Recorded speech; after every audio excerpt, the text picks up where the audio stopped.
Malula. It's an Arabic word meaning entrance.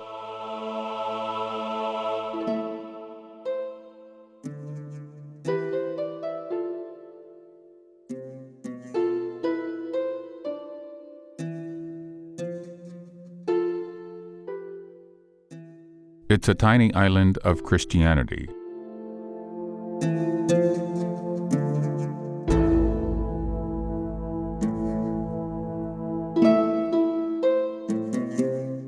With an amazingly conserved ancient Aramaic as its spoken language.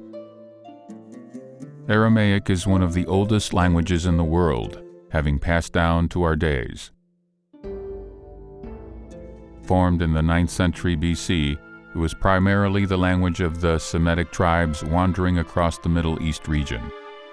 Despite the fact that the Arameans were not united and didn't enjoy statehood, the language eventually became the lingua franca, meaning the language for international contact. In the Near East and the language of diplomacy up to the times of the triumphal invasions of Alexander the Great. On the Christian side, we see another old literary form of Aramaic, so-called classical Syriac, based on the Aramaic dialect of Edessa, still being the liturgical language of some of the Middle Eastern churches, like the Syriac Orthodox Jacobite Church, or the Assyrian Nestorian Church of the East, or the Chaldean Church in Iraq, or the Maronite Church in Lebanon. But Syriac is not just a liturgical language, it is also the language of a very rich cultural and spiritual heritage of the parishioners of those churches, who are mainly Arameans by origin, although they are very often believed to be Christian Arabs, as they speak Arabic in their daily lives. And here we come to the strongest point when we call in question the dead status of Aramaic, and that is that some of those Aramean communities not only use Aramaic as a liturgical language, but also as a language of, as a spoken language.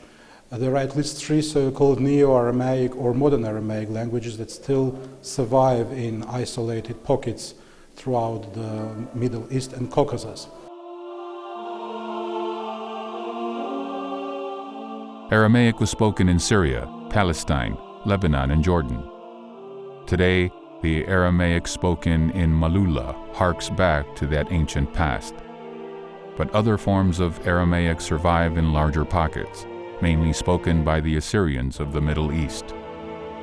The language of Jesus survives, but as the smallest Semitic language to this day. بلوتا أوبا يعصروا في نسمة تيادودا وكلهم محكين أروم ويبن أروم بول شهولوك ثويبا شو من خطبة وش إيشو مترستر وعم خطبيلا ومكريلا وكل أجنبوي عم مسبيلا وعم مسبيل اختبويا أيضا إثلاث بلوت هين هوخا محكيان سريون بخعة ومعلولة وبخعة وغبعون هثينون يومي الغزوثة أسلم إلا معلولة شبكات يعني هثينون هين صركوي ومحكين خط بأرومي هوخا غبين سوريا شو ثفركا لا صاركا ولا كوريا.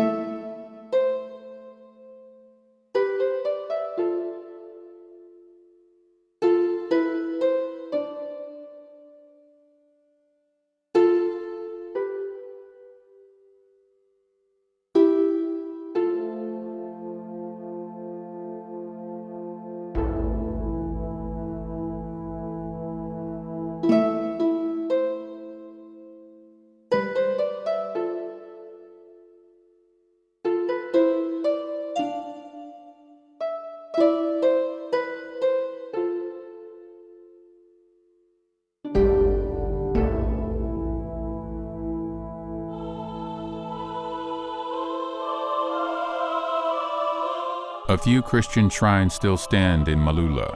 The convents of St. Thecla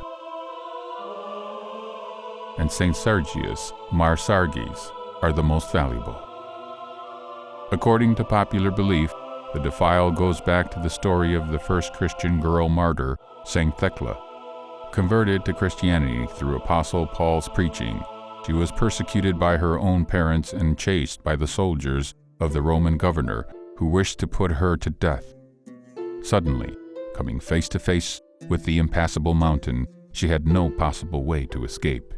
She then prayed to God to save her, and he split the mountain, thus allowing her a provisional escape.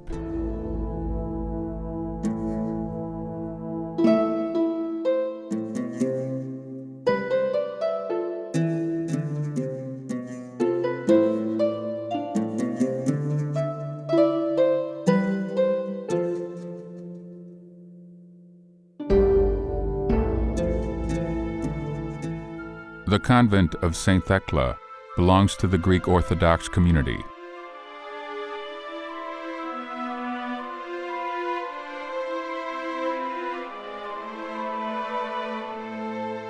The convent of St. Serge and its church were built in the 4th century in honor of two martyrs of Syrian origin, Serge and Bacchus.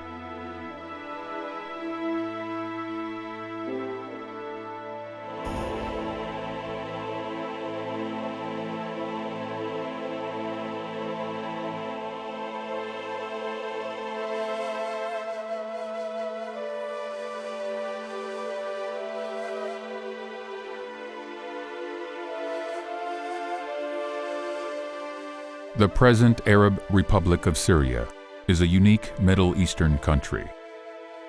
It has traditionally provided a hospitable environment for all national minorities, often enjoying a fraternal relationship to them.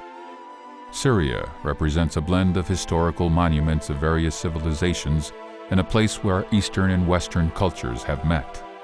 Visitors to Syria can go back some 3,000 years to the times of Roman Empire or feel the breath of the Arab Caliphate. The Syrian land enshrines a wide range of holy sites with the living history of Christianity. It continues to inspire and unite people down to our days.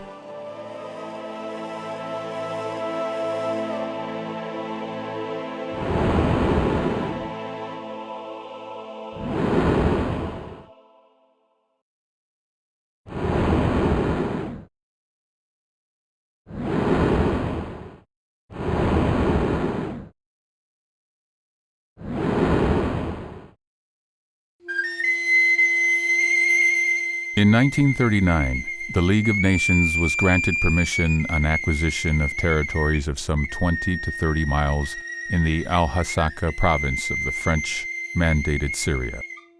Subsequently, the Assyrian refugees from Iraq settled in Al-Hasaka.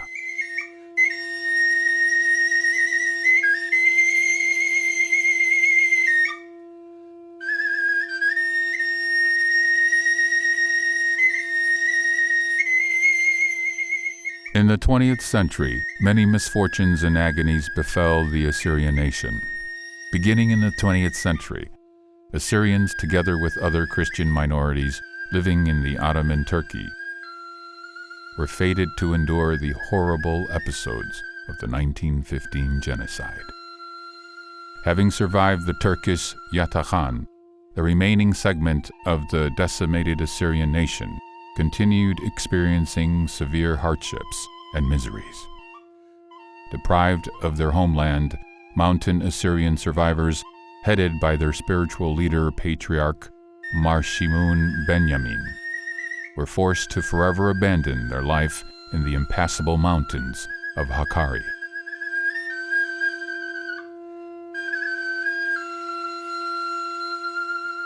Wandering and humiliated, the Assyrian remnants scattered throughout the world.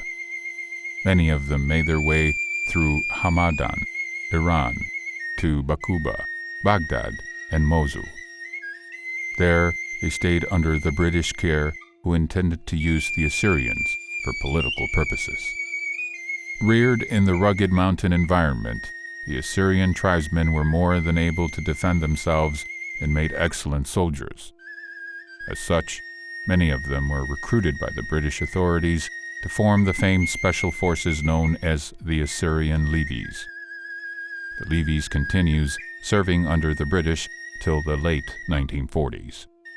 أنا أتوراي قملة جوخوشمة العراق بطلابة حقوثة ديال الأرآثة ومطواثة. إيمن دي يطلب لها حقوثة من إنجلسنا من أربايم العراق لا يولى. أنا أتوراي كتولة أسكد ليوي دي أسكدين دي إنجلسناي مرا لازم مربوطن كسياسة وخو بطلوتو مسكرية. لين مرذول لاني شرطيني بلوتو مسكرية إنجلسناي. مبار بلتلاي طلب له من باتريركا مرئي شاينورا صندوقي تشد له قريشة آميدية رئيس مختاري وملكي وجورانة آتوراي. ميرا أخني ليش ألغيو أفرة عراق لازم طلب شرطا وفي الخانة تاوخني الخيمة تولن بيتها يو عراق. أنا إيمن جميلة جورشت آميدية كثولة أسرى شرطي. ميرا مدي قمايا أصي مديا هو يا دهك باثر عاصمة مثيلا مدرسة مقرأ تريلي شاني عربي وإنجليز ومبر هذا مامري أمراني تاويلا أمراني وأويلا أرآثة ومفاطة كتويلة بشمة. The unsettled question of Assyrian autonomy in Iraq, political games, and the tension between Assyrian and Iraqi nationalists eventually boiled over into open fighting. The outcome of this fighting was the horrific massacres of northern Iraqi Assyrians by the Iraqi National Army units in August of 1933. After the period of British patronage ended, 70,000 Assyrians made a request of receiving land loans in the places of their residence. But Baghdad reacted with hostility to the natural and modest request of the so-called ungrateful Assyrians and intensified its oppressions. And the English authorities, who did not need the Assyrian services anymore, abandoned them, leaving this nation to the mercy of fate. Moreover, turning their back on their former allies, the British left them to the regressive Iraq that did not fall to get even with the Assyrians organizing their massacres. On July 18, 1933, the Assyrian spiritual leader Marshimun became an undesirable person in Iraq and had to leave for Cyprus. Here he raised his complaint against the British disregard. In response to that, the British again began to drive a wedge among the Assyrians, Kurds, and Arabs, trying to resolve the Assyrian question, totally exterminating the latter. In late August 1933, when thousands of Assyrians were trying to move their families to Syria, zone of the French patronage, Iraqi authorities used armed force against them on the bank of the river Tigris. The Iraqi authorities aimed to disarm the Assyrians, but they refused to obey the directive to lay down their arms based on credible fears of harm. The Iraqi government had devised and intended to implement a plan for the disarmament and deportation of Assyrians from the region. As a part of the operational phase of this plan, the Assyrians living in the village of Samel and its surrounding areas were brutally butchered by the Iraqi army. In a continued wave of destruction, the Assyrian settlements in northern Iraqi regions of Ahmadiyya, Sakho, Dohu, Sheikh Khan, and others were swept away by the violence. Meanwhile, the Iraqi mass media engaged in a propaganda campaign blaming the Assyrians for perpetuating a war against the Iraqi people. August 7 is another bloody page in Assyrian history known as Kutlop, Semeli, or Semeli massacres. Every year on this day of mourning, the Assyrians commemorated the sacrifice made by the Assyrian martyrs and pay tribute to the victims of the genocide. Assyrian villages on the Khabur are comfortably situated along the river by the same name. Refugees from northern Iraq have settled here according to the region of Hakkari, to which they originally belonged. Hakkari province is situated in current-day Turkey. ولاية مثلا ماشينا ولاية مثلا 50 تربات أخوة 50 ترباتي يعني ترب طمة وتفان السر نفوسي مطيق دايما شورايا للاخ إن كان بكتخة يعني كتخة كان طاسي اسوا خمش مستمر يعني وربثي على مدى تسقى بتريل في نفوسي تظهر متصل قرب ألف نفوسي سين خابر ويانا خابر تما يمتيو لك خابر قم هو فرنساي قم يا ولد أبران وقم يا ولد يعني مدري أخني أخوتي وأول قصفة من الرسلين من الرسلين مدري تركيا لقبل لا تركيا ميرة تخو ما غير كوي رقم من هود تركيا اشتي كيلومتر شون من دي لثوة اي منطين لخ برية أخني وزارة الناشا أرباي تم يقدينها بروجيسة ولا طالوخت على أنا بقاني إذا هم زمن بروجيسة ضمو قام مرسلين خلص بروجيسة أخني ودم بروجيسة أختنس شو من لسه قل له اسمها سيوالوخ ما يوالوخ نحن تمنت أنا رابقة تمنت أرباي أخني ودم بروجيسة خطالو شو مصفصفة خلاف لسه مرجن نار زيلان إلاني زيلان تنياثة زيلان خوخي مشي إنوي هذا خمرة مترسخوها خمرة برميل مترسخوها خمرة من الطالعة.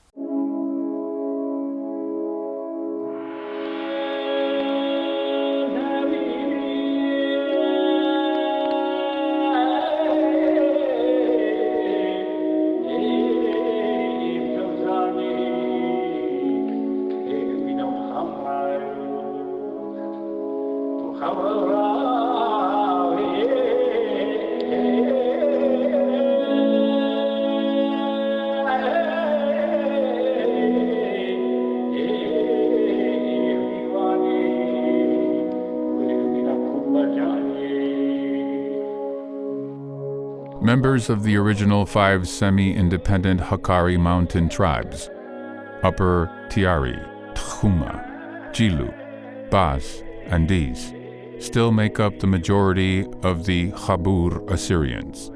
Tribal identification seems to remain strong among these Assyrians. Practically everyone is able to identify the particular tribal affiliation of the neighboring villages.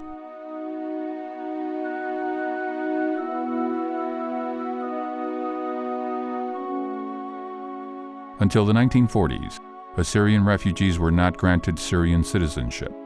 However, in time, a dam was constructed over the desert lands and water pumps were set up. The first irrigation dam was placed on the east bank of the river.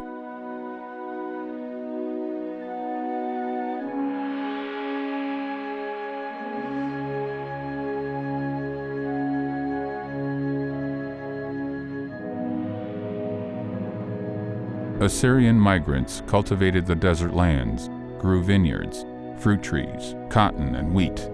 However, not every settlement succeeded in farming. The general lack of water and scarcity of annual rainfall forced the people to move to larger Syrian settlements and even to Lebanon in search of jobs and a better life.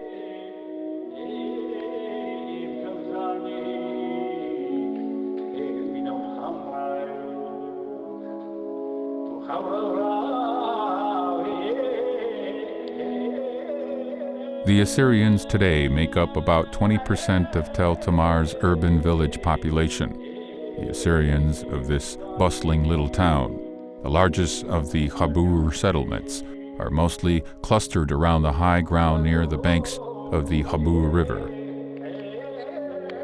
In the 1960s, Tel Tamar was an entirely Assyrian inhabited community.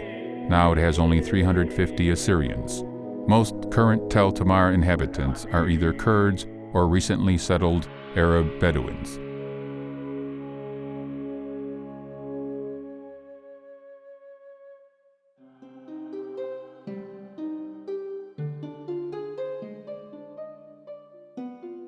Since the Assyrian resettlement in the Khabur, the first state school was established in Tel Tamar.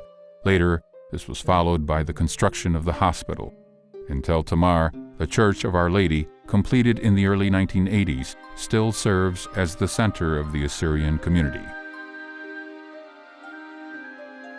Some 500 meters away from the new church stands a large green domed brick mosque, built in the 1970s to serve the growing Muslim population.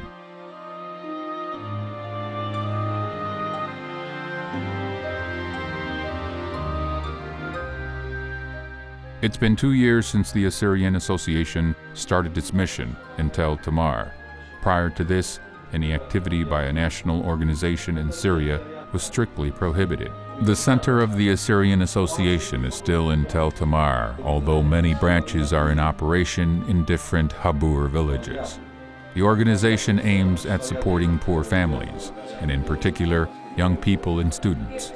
Construction of sports clubs and purchase of an area for the new headquarters are the plans of the association for the nearest future.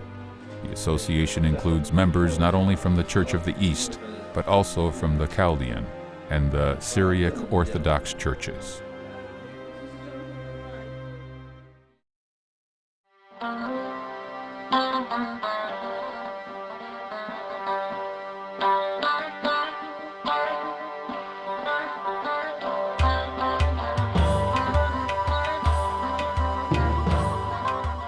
Habur Assyrians boost the local economy by owning small businesses in the region.